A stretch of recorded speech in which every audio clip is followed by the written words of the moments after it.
اعوذ باللہ من الشیطان الرجیم بسم اللہ الرحمن الرحیم وبہ نستعین۔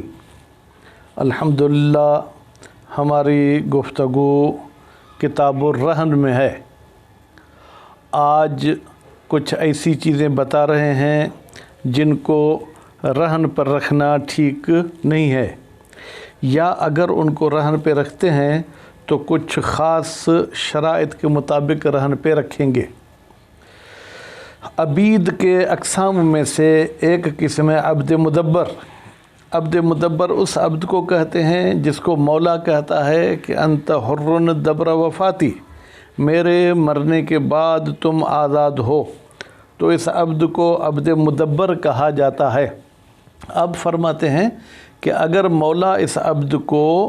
رہن کے طور پر رکھتا ہے تو یہ رہن پر رکھ کر اس کے تدبیر کو اور اس کے مدبر ہونے کو باطل کر دیا۔ کیوں؟ اس لیے کہ یہ تدبیر جو ہے یہ ان سیگوں میں سے ہے جن کو ہم کہتے ہیں سیاغ جائزہ۔ حقیقت میں یہ عقد تو نہیں ہے، اس کو ایقاع کی قسم کہہ سکتے ہیں۔ بہرحال تو یہ جو سیگا پڑا تھا تو یہ جائز تھا۔ جائز کا مطلب یہ ہے کہ جب بھی اس کے بعد کوئی ایسا کام کرے جو اس کا مبطل ہو تو یہ سیگا باطل ہو جائے گا۔ مثلا اس کو بیچ دے، اس کو جو ہے جناب کسی حوالے سے جو ہے کیا ہے رہن پر رکھ دے، تو پھر یہ جو ہے کیا ہے تدبیر باطل ہو جائے گی۔ اس کے بعد پھر ایک اور قول ہے، وہ کہتے ہیں کہ تدبیر باطل نہیں ہوگی۔ اگر مولا نے اپنا قرض اتار کر رہن آزاد کر دی تو پھر یہ عبد وہی مدبر رہے گا، لیکن اگر اپنا قرض ادا نہیں کر سکا تو اس کی تدبیر باطل ہو جائے گی۔ اس کے بعد پھر فرماتے ہیں کہ خمر اور خنزیر کو رہن پر رکھنا ٹھیک نہیں ہے جب راہن یا مرتہن میں سے کوئی ایک جو ہے کہ وہ مسلمان ہو۔ اچھا، اگر ایک حیلہ شرعیہ کریں کہ وہ رہن کسی کافر ذمی کے پاس رکھیں، کیونکہ وہ خمر اور خنزیر کو تو حلال سمجھتے ہیں، کہتے ہیں تو وہ جو ذمی ہوگا وہ امین ہوگا جس کو ودعی کہتے ہیں، اور میں جو رکھنے والا مسلمان ہوں مجھے مستودع کہتے ہیں، تو کہتے ہیں کہ ودعی کا ہاتھ ایسے ہے جیسے مستودع کا ہاتھ، تو وہ ذمی ہے بظاہر لیکن اس کا ہاتھ ایسے جیسے کہ مسلمان کا ہاتھ۔ البتہ شیخ طوسی نے کہا کہ نہیں، اس قسم کی اجازت ہے کہ ایک مسلمان خنزیر اور خمر کو تو رہن پر نہ رکھ سکتا ہے نہ لے سکتا ہے، لیکن ذمی کے پاس سے رکھ سکتا ہے۔ کیوں؟ کہتے ہیں جس طریقے سے ایک ذمی اگر خنزیر یا خمر بیچ کر اپنا قرض ادا کرے مسلمان کا تو کر سکتا ہے، تو ایسے رہن پہ بھی رکھ سکتے ہیں۔ فرماتے ہیں والفرق واضح، بھائی کہاں قرض اور کہاں رہن، یہ آپ کی بات ٹھیک نہیں ہے۔ اس کے بعد پھر فرماتے ہیں کہ اگر کوئی شخص رہن پر رکھتا ہے کسی اور کی ملکیت، اپنی ملکیت نہیں، تو کہتے ہیں رہن ٹھیک ہوگی لیکن اس سے اجازت طلب کریں گے۔ اگر وہ اجازت دیتا ہے تو ٹھیک، ورنہ وہ رہن باطل ہو جائے گی۔ میں نے اگر کوئی چیز عاریے پہ ادھار کے طور پر استعمال کے لیے کسی سے چیز لی، وہ رہن پر رکھ سکتا ہوں؟ کہتے ہیں رکھ سکتے ہیں۔ اس میں بھی پھر مالک سے جا کے پوچھیں گے، مالک اجازت دے گا تو بسم اللہ، ورنہ نہیں دیں گے۔ اس کے بعد پھر فرماتے ہیں کہ یہ جو چیز ہم رہن پر رکھ رہے ہیں، فرماتے ہیں کہ اس میں مالک سے جب اجازت لیں گے تو دیکھیں گے وہ کیسے اجازت دیتا ہے۔ عام اجازت دیتا ہے، ہاں بھائی جیسے تمہاری مرضی، جیسے چاہو ایسے کرو، یا خاص کے بھائی بیچنا نہیں ہے، صرف رہن پہ رکھ سکتے ہو یا 2 مہینے کے لیے رکھ سکتے ہو، تو اس کے ان باتوں کے مطابق عمل کیا جائے گا۔ لیکن جب رہن پر وہ چیز رکھ دی تو اب وہ عقد پکا ہو جائے گا۔ اب اگر وہ تلف ہو گئی ہے اور وہ مثلی تھی تو جناب مستعیر کو مثل دینا ہوگا مالک کو، اگر قیمی تھی تو قیمت دینا ہوگا۔ مثلی اور قیمی کیا ہے؟ مثلی اس چیز کو کہتے ہیں کہ جس کے جنس کے افراد تبدیل ہونے سے قیمت میں کوئی خاص فرق نہ ہو، جیسے گندم وغیرہ ہے، اور قیمی اسے کہتے ہیں کہ جنس کے افراد کے مختلف ہونے سے اس کی قیمت میں فرق آتا ہو، جیسے بکریاں تو سب بکریاں ہیں، لیکن 20,000 کی بھی بکری ہے اور 2 لاکھ کی بھی بکری ہے، تو اس کو ہم قیمی کہیں گے۔ تو یہ جو عاریے پر چیز لی گئی تھی، اگر یہ مثلی ہے تو مثل دینا ہوگا، اگر قیمی ہے تو قیمت دینی پڑے گی۔ ابھی ہم چلتے ہیں جناب عبارت کی طرف۔ خوب، تو عبارت میں مصنف صاحب کیا فرماتے ہیں کہ اگر آپ عبد کو رہن پر رکھنا چاہتے ہیں تو رہن پر رکھ سکتے ہیں، لیکن اس کی جو تدبیر تھی وہ تدبیر جو ہے کیا ہے وہ باطل ہو جائے گی۔ خوب، اب مصنف صاحب فرماتے ہیں کہ وَرَهْنُ الْمُدَبَّرِ،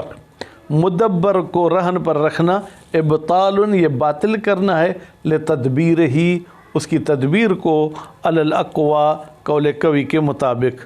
لأنہ من الصیغ الجائزۃ، لأنہ کی ضمیر جائے گی تدبیر کی طرف، اس لیے کہ تدبیر جو ہے کیا ہے ان صیغ میں سے ہے جو جائزہ ہے، یعنی اس کو باطل کرنا چاہیں تو باطل کر سکتے ہیں۔ فَإِذَا تَعَقَّبَهُ، جب تدبیر کے بعد کوئی ایسی چیز آئے، ما ایسی چیز ہے ینافی ہے جو تدبیر کے ساتھ منافات رکھے گی، تو پھر ابطلہ ہو، وہ اس تدبیر کو باطل کر دے گی، لکون ہی، اس لیے کہ ایسی چیز کا لانا رجوعاً، یہ رجوع کی معنی میں، یعنی تدبیر سے میں نے ہاتھ اٹھا لیا، اذ لا یتم المقصود من عقد رہن، اس لیے کہ رہن کے عقد والا مقصود مکمل نہیں ہوگا، کیونکہ رہن کا تو مقصد یہ ہے کہ اس کو بیچنا چاہیں تو بیچ بھی سکیں گے، الا برجوع، مگر یہ کہ ہم تدبیر سے رجوع کریں۔ وکیل لا یبطل، اور ایک قول کے مطابق تدبیر باطل نہیں ہوگی، بہی، اس رہن کی وجہ سے، کیوں؟ لأن رہن، اس لیے کہ رہن لا یقتضی، وہ تقاضا نہیں کرتی، نقلہ، کہ وہ مدبر نقل ہو جائے، ان ملک راہن، راہن کی ملکیت سے، وہ یجوز ہو، اور ساتھ ساتھ میں واو کو بھی حالیہ لے لیں، در حالی کہ یہ بھی ممکن ہے، فقہ، مولا اس عبد کو آزاد کرا دے، کس سے؟ رہن سے، فلا یتحقق تنافی، تو نتیجے میں اس رہن اور تدبیر میں کوئی منافات نہیں ہوگی، بے مجرد ہی صرف رہن رکھنے سے، بل بتصرف، بلکہ اگر مرتہن تصرف کرے گا تو پھر اس میں تنافی ہوگی۔ وحینئذ، جب قول کیل کو مانے، جب ہم کہیں کہ تنافی نہیں ہے، فیکون تدبیر، تو یہاں عبد والی تدبیر مراعا، یعنی گویا کہ یہ لٹکی ہوگی، بے فق ہی، عبد کے آزاد ہونا، کس سے؟ رہن سے، فیستقر، تو پھر وہ پکی جو ہے کیا تدبیر رہے گی، او یاخذہ فی الدین، یا یہ کہ مرتہن اس عبد کو اپنے قرض میں لے لیتا ہے، فیبطل، تو پھر یہ تدبیر باطل ہو جائے گی۔ واستحسنہ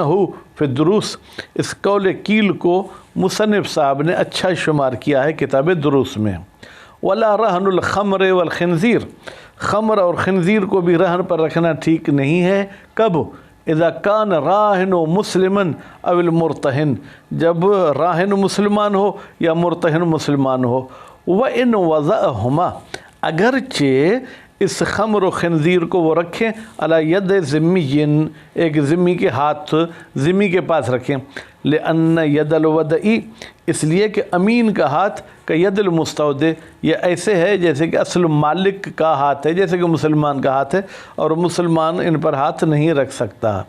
خلافاً لشیخ، یہ بات شیخ توسی کے خلاف ہے، حیث اجازہ، جبکہ شیخ توسی نے اجازت دیے ہو ان دونوں چیز کے رہن کی، کذالک، ایک ذمی کے پاس، محتجن، در حالی کے استدلال کیا ہے شیخ توسی نے، بأن حق الوفاء الی الذمی، اس لیے کہ اب قرض اتارنا راہن کے ذمے نہیں بلکہ اس ذمی کے ذمے ہے جس کے پاس ہم نے امانت رکھی ہے، فیصح، تو پھر یہ قرض اتار سکتا ہے، کما، جس طریقے سے، لو باہما، ذمی خمر اور خنزیر کو بیچے، وہ اوفا ہو، اور جو ہے کیا ہے جناب قرض دار کا قرض یا اوفا ہو، اس قرض کی وفا کرے، ثمنہما، ان دونوں کے قیمت کے ساتھ، والفرق واضح، فرماتے ہیں بھائی قرض اتارنے اور رہن میں فرق ہے، لہذا آپ قیاس نہیں کر سکتے۔ ولا رہن الحر، آزاد انسان کو بھی رہن پر نہیں رکھ سکتے، مطلقاً، مطلقاً کا مطلب کیا ہے؟ من مسلم و کافرن، نہ مسلمان ان کو رہن پہ رکھ سکتا ہے نہ کافر رکھ سکتا ہے، عند مسلم و کافرن، نہ مسلمان کے پاس رکھ سکتے ہیں نہ کافر کے پاس رکھ سکتے ہیں، اذ لا شبہۃ فی عدم ملکہ ہی، اس لیے کہ کوئی شبہ نہیں ہے کہ آزاد انسان کسی کی ملکیت میں نہیں آتا ہے۔ خوب، ولو رہن ما لا یملک راہنو، اگر رہن رکھتا ہے ایک ایسی چیز جس کا راہن مالک نہیں ہے، وہ مملوک لغیرہ، در حالی کہ وہ چیز کسی اور کی ملکیت ہے، تو کیا ہوگا؟ وقف، یہ رہن متوقف ہوگی علی الاجازت، مالک کی اجازت پر، من مالک ہی، اس چیز کے مالک کی اجازت پر۔ فإن اجازہ ہو، اگر مالک اجازت دے دیتا ہے رہن کی، صح، تو یہ صحیح ہو جائے گی، علی اشہر الاقوال، اقوال میں سے مشہور تر قول یہی ہے، من کون عقد الفضولی، بھائی وہ مشہور چیز کیا ہے کہ بھائی عقد فضولی موقوفاً، وہ متوقف ہوتا ہے، مطلقہ، چاہے رہن ہو چاہے غیر رہن ہو وَإِن رَدَّهُ، لیکن اگر مالک کہتے نہیں بھائی میری چیز رہن پہ نہیں رکھو، بطل، تو یہ عقد باطل ہو جائے گا۔ وَلَوْ اسْتَعَارَ لِرَهْنِهِ، اگر کوئی چیز رہن کے لیے ادھار پہ کوئی چیز لے کے وہ رکھتا ہے، صح، تو یہ صحیح ہوگی۔ ثم ان سوّغ لہ المالک رہن، پھر اگر اجازت دیتے لہو اس مستعیر کو مالک رہن کی، کیف شاء، کہ بھئی جیسے چاہو تم رہن رکھو، اجازت، تو پھر یہ جائز ہے مطلقہ، یعنی کیا؟ یعنی مطلقاً جائز ہے، بیچیں پھر قرض کے بدلے میں کیا کریں۔ وَإِنْ أَطْلَقَ، لیکن جو ہے کیا ہے جناب، کیف شاء کا لفظ نہیں کہتا، ہاں بھائی جاؤ میری چیز رہن پہ رکھو، مطلق کہہ دیتا ہے، ففی جواز ہی، تو پھر آیا یہ رہن جائز ہے جیسے ہم چاہیں، فیتخیر، پھر نتیجے میں جو ہے کیا ہے جناب، اختیار ہے اس مستعیر کو، کما لو عمم، جیسے عمومیت کی صورت میں اختیار تھا، او المنع، یا اطلاق کی صورت میں منع ہے، وہ رہن پہ نہیں رکھ سکتا، کیوں؟ للغرر، اس لیے کہ اس میں ایک قسم کا دھوکہ ہو سکتا ہے۔ قولان، اس میں دو قول ہیں، اختار اولہما، ان دو قول میں سے پہلے قول کو اختیار کیا ہے کس نے؟ شہید اول نے، فی الدروس، کتاب دروس میں۔ وعلی الثانی، لیکن اگر ہم منع والے قول کو مانتے ہیں، فلا بد، تو پھر ضروری ہے، میں نے ذکر قدر دین، اس کو بتائیں بھائی اتنے قرض کے بدلے میں میں رکھ رہا ہوں، وہ جنس ہی، اور دین کی جنس بھی بتائیں، وہ وصف ہی، اور اس کی وصف بھی بتائیں کہ مثلا اگر دینار ہیں تو کون سے سونارے کے بنے ہوئے ہیں، وہ حلول ہی، آیا وہ قرض حال ہے، اور تعجیل ہی، یا وہ قرض مدت دار ہے، وہ قدر الاجل، اگر مدت دار ہے تو 6 مہینے کے لیے ہے، 6 سال کے لیے ہے، فَإِن تَخَطَّى، اگر یہ آپس میں طے شدہ ان چیزوں میں وہ غلطی کرتا ہے، ہین اذن، جبکہ اس نے طے کر کے دیا تھا بھائی 6 مہینے کے لیے رکھ سکتے ہو، کان فضولین، تو پھر یہ چیز اگر رہن پر رکھے گا تو یہ فضولی ہو جائے گا۔ الا ان یرہن علی العقل، ہاں مگر یہ کہ وہ عقل پر جو ہے کیا ہے نا رہن پر رکھے، مثلا ان سے کہا تھا کہ بھائی 1 لاکھ کے بدلے میں رہن پر رکھوں گا، بعد میں اس نے 50 کے بدلے میں 50,000 کے بدلے میں رہن پر رکھ دیا، فیجوز بطریق اولا، پھر تو بطریق اولا جو ہے کیا وہ جائز ہے۔ اس نے کہا تھا 6 مہینے کی مدت کے لیے میں رہن پہ رکھ رہا ہوں، لیکن 3 مہینے کے لیے رکھے، بطریق اولا جائز ہے۔ ویجوز رجوع فی العاریۃ، اچھا جس نے عاریہ پہ چیز دی ہے وہ اس میں رجوع کرنا چاہے تو رجوع کر سکتا ہے، ما لم ترہن، جب تک عاریہ رہن پہ رکھا نہیں گیا، کیوں؟ عملاً بالاصل، عمل کرتے اصل پر، اصالت الجواز کہتی ہے کہ رجوع کرنا جائز ہے۔ وَتَلْزَمُ بِعَقْدِ رہن، اور یہ عاریہ لازم ہو جاتا ہے جب رہن کا عقد ہو جائے، فَلَيْسَ لِلْمُعِيرِ الرُّجُوعُ فِيهَا، پھر معیر کو حق نہیں کہ وہ رجوع کرے عاریہ میں، بحیث اس طریقے کا رجوع کہ یفسخ رہن، وہ رہن کو آ کے ختم کر دے۔ وَإِنْ جَازَ لَهُ، اگرچہ جائز ہے معیر کے لیے مطالبت راہن، کہ راہن سے مطالبہ کرے بالفق، کہ بھائی میری چیز آزاد کرا دو، عند الحلول، جب وہ ٹائم قرض کا آ جائے، یا جب وہ مدت آ جائے جو معیر اور مستعیر کے درمیان ہوئی تھی۔ ثم ان فقہ،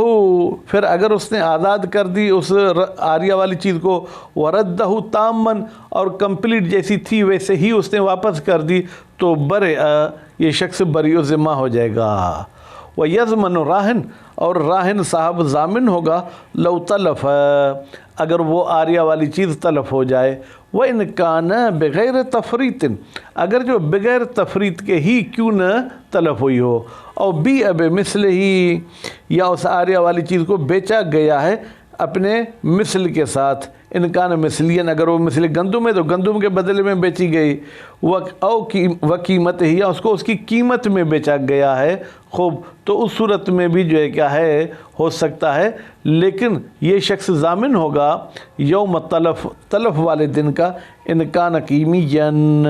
اگر یہ آریہ والی چیز جو ہے کیا ہے قیمی ہے۔ تو نتیجہ یہ ہوا کہ آریہ والی چیز کو جب تک آپ نے رہن پہ نہیں رکھا تب تک معیر مانگ سکتا ہے، رہن پہ رکھنے کے بعد اس کے ہاتھ کٹ جائیں گے۔ وصلی اللہ علی محمد و آل محمد۔